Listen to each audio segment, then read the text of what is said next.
શ્રીલંકાનો ઇનકાર. માલદીવે આખરે ચીનના 2 જહાજોને લીલી ઝંડી આપી. માલદીવના રાષ્ટ્રપતિ મોહમ્મદ મોઇઝુએ લોકસભાની ચૂંટણીમાં એનડીએની જીત પર શુભેચ્છા પાઠવી હતી. ગયા સપ્તાહમાં ભારતમાં પીએમ મોદીની તાજપોશી સાથે સંબંધિત કાર્યક્રમમાં સામેલ પણ થયા હતા. મોઇઝુએ વિદેશ મંત્રી એસ જયશંકરને મળીને જુદા જુદા વિષય પર વાતચીત પણ કરી હતી. જોકે હવે માલદીવ પહોંચતાની સાથે જ મોઇઝુની ચીન પ્રત્યેની ભાવના ફરીવાર પ્રગટ થઈ ગઈ છે. ચીન પ્રત્યે તેમનું સમર્થન દેખાયું છે. ચીને માલદીવ સરકારને પોતાના શોધખોળ અંગેના જહાજને ડોક કરવા માટે અપીલ કરી હતી.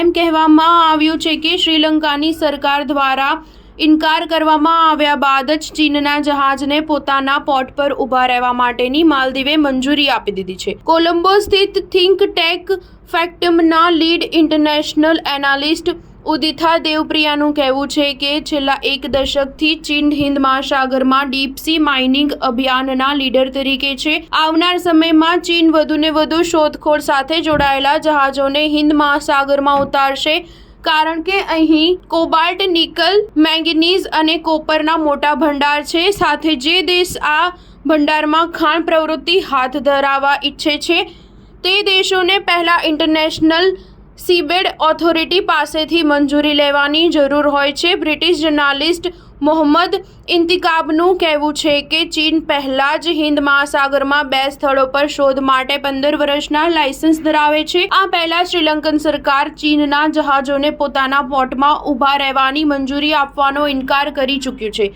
ડિસેમ્બર 2023માં શ્રીલંકાએ વિદેશી શોધખોળ જહાજોને પોતાને ત્યાં ઊભા રહેવાની મંજૂરી આપવાનો ઇનકાર કરી દીધો છે. 2022 અને 2023માં ચીનના જહાજોને મંજૂરી અપાયા બાદ ભારતે વાંધો ઉઠાવ્યો હતો. સ્ટાર ન્યૂઝ 7 હંમેશા સચ્ચાઈની સાથે.